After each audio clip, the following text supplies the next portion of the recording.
The 20, even though they had a ton of NFL talent all over the team, their starting quarterback would be injured for the entire season before the season even began. And after a week 2 loss to unranked Virginia Tech, where they lost by 14 points, a loss that which dropped them to 22 in the next week's polls, it looked like all hope was dead in the water. It looked like their season was already over. Not only that, but after rallying off 10 straight wins, their backup quarterback would get hurt against Michigan, leaving them to their third string quarterback 1 week before the Big Ten Championship game.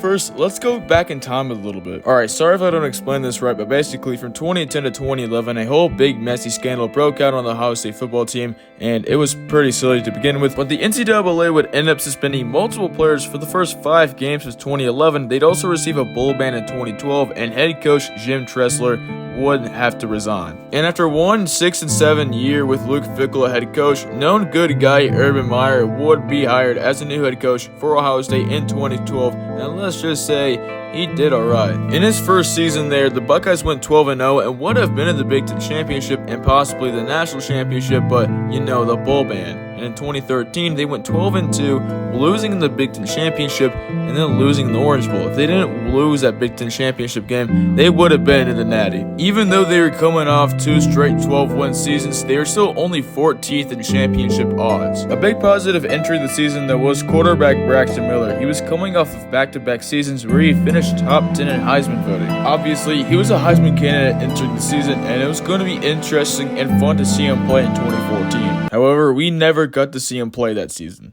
Now, Ohio State senior quarterback Braxton Miller has re-injured his shoulder during practice today. A major loss like this right before the season would derail almost anyone's team. Even though this team was full of NFL talent, this team just lost their star quarterback, which is one of the best in college football. It would be very hard to come back from this. So the quarterback moving forward for the Buckeyes would be JT Barrett, and he would turn out to be a legend there for the team, but at the time, no one really knew who he was. But it was time for the season to begin, and in the first game, they beat Navy pretty handily in a neutral site field, and well, you're expected to beat Navy if you're Ohio State. Then next week, they had Virginia Tech, which was a harder opponent, but they're unranked, so Ohio State was expected to beat them pretty handily, but the result was very shocking.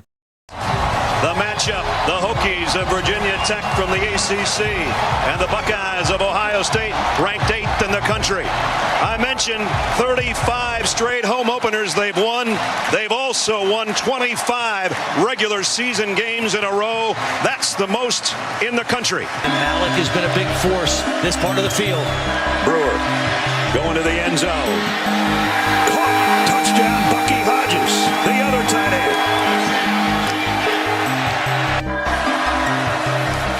Barrett throws, and it's intercepted again, and that's going to be the ball game. Donovan Riley down the sideline, and he's going to take it. Touchdown, and the capper of the night. And just like that, all the hope, which was slowly dying since Braxton Miller's injury, is now seemingly gone. Before that loss, they were in the top 10 with the number 8 spot, and after that loss, they fell 14 spots all the way down to 22, and really, all hope seemed lost to go to the college football playoff, let alone the national championship. If they wanted to dig themselves out of this hole and make the college football playoff at least, they'd have to win the rest of their games, and if you look at their schedule, it wouldn't be easy to do, especially since they'd have to win the Big Ten Championship as well. Not only that, but they would need some miracles to happen within the top teams in the nation. But over the next few games, the Buckeyes would go on an insane hot streak. But they're sighted right.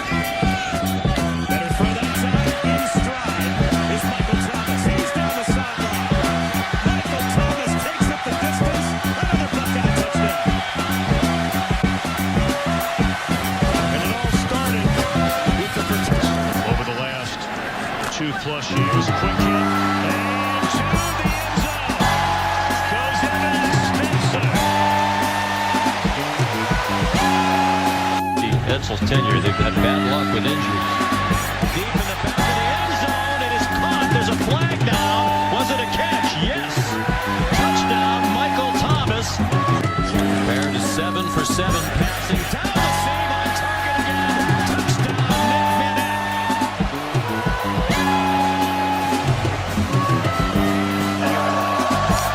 Two tight ends. Trying to get to the edge. Did he get it in? Yes, he did. Touchdown.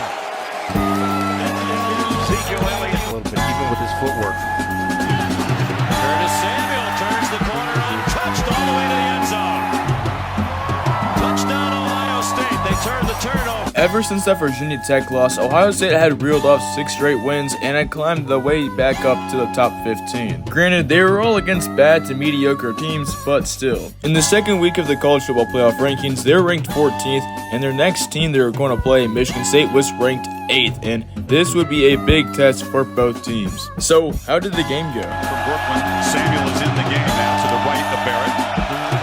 1 second and goal. Quarterback keeper, design run, and Barrett scampers into the end zone. Virginia last week. Barrett a first down throw on a slant, complete. Running free is Michael Thomas to the 40. A foot race, and Thomas will win it. Offense. Play action. Barrett loops downfield. Throws for Smith. Touchdown. Barrett rolls. Delivers far side. High throw. Touchdown.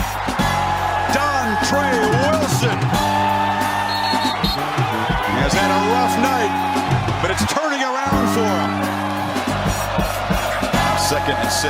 Elliott cuts it back. Zeke Elliott zipping to the end zone.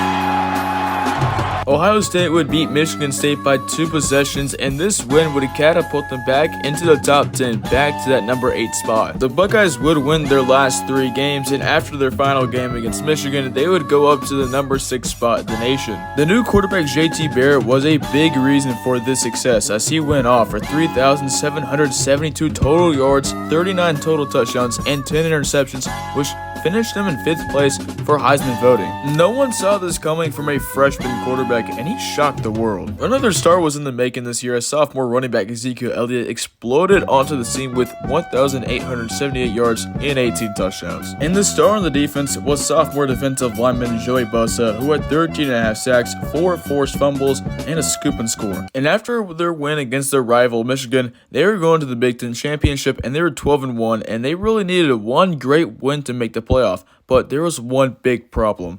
Yeah, their quarterback JT Barrett, who had been amazing all season, suffered a lower body injury in that game, and he'd be out for the season. They would now be down to their 3rd-string sophomore quarterback Cardale Jones, who up to that point hadn't started a single game in the college level, and now he was starting his first college game in the Big Ten Championship. Another problem stood as entering championship week, they were only 5th, which meant 4 other teams were above them, of course, if you know math. If all 4 of these teams won the next week, Ohio State would most likely be eliminated. However, since the Big 12 didn't have a championship game at this time, maybe the committee would let Ohio State in since they'd actually played a conference championship and won. By the way, did you know Cardale Jones went to visit a kid in the hospital and he wanted to play NCAA football with him, and he destroyed the kid 98-35. Anyway. But a new QB who hasn't even had any college experience up to that point wasn't the only big problem Ohio State had going into this game. In 2014, Melvin Gordon for Wisconsin was having the best year of any running back that season by far, and he even finished 2nd in Heisman voting. So the Buckeyes defense needed to stop Melvin Gordon in this game. If they didn't, there was a big chance that they might not win this one. So how did Cardale Jones do, and how did the Ohio State defense do? Out of the gun. Empty backfield now. Here's Jones. Steps back. Looks downfield. Lets it go. He's got a receiver. Devin Smith. Oh! He makes the catch. Touchdown. Buckeyes. Out of the lineup is a wide receiver. Jones dropping back. Going for it.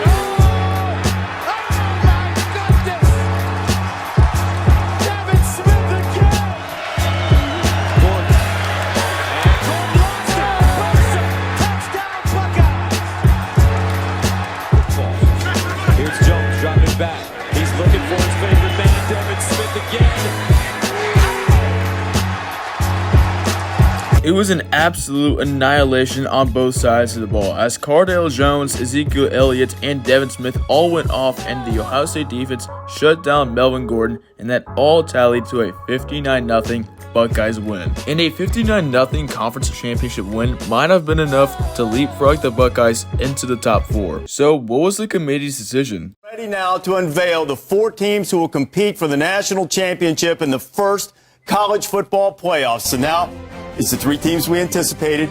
They don't know their fate just yet. And here's how we're going to do it this time. I'm going to go ahead and show you number 4, and then we'll pop out number 5 and 6. None of us know who it is. So, who will play Alabama? And it will be the Buckeyes of Ohio State. The Buckeyes were able to squeak into the playoff, but they would have to play the best team in the nation, Alabama, who were filled with NFL talent, and they were coming off 3 national championships from 2009 to 2012. And nearing the end of the first half, it was not looking good.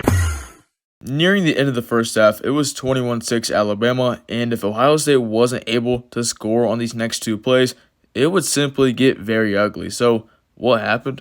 Just an 8-point game. Ohio State would somehow get the ball back before halftime, and this happened. Like that, it was only a 1-point deficit going into the half, and from that point on, Ohio State would not look back. Ohio State controlled the second half, and they would win, and they would move on to the national championship. But in the championship, they would have to face off against the best player in college football, Oregon quarterback and Heisman winner, Marcus Mariota. Mariota went off this year. He had 5,224 total yards, 57 total touchdowns, and only 4 interceptions. If Ohio State was able to reduce him even a little bit, Ohio State had a good chance to win this game. It was now time for the national championship. They have overcome so much just for this one moment. So, did they win? Well, you saw the title, you saw the thumbnail. The 2014 Ohio State Buckeyes became the first team to win the national championship in the college football playoff era, and they had to overcome 2 injuries to their 2 starting quarterbacks and the whole nation doubting them just so they could win the national championship. In the 3 final games, Cardale Jones was not bad at all, as he went for 742 passing yards, 6 touchdowns, and 2 interceptions, and of course, he got the job done for the Buckeyes. But the MVP of the semifinal was Ezekiel Elliott, as he went off in this 2-game span, 476 rushing yards and 6 rushing touchdowns. Even for college, through a 2-game span, that's insane. So that about does it for the story of this team. All 3 of these starting quarterbacks on this team would end up getting NFL calls, but they would never do anything in the NFL. And by the way, Braxton Miller would move to wide receiver in 2015. And so far, Ohio State hasn't been able to win a championship since. They've been back to the playoff a few times and the national championship in 2020, but they didn't win it. And well, they're not going to win it this year since they lost to Michigan just a few days ago.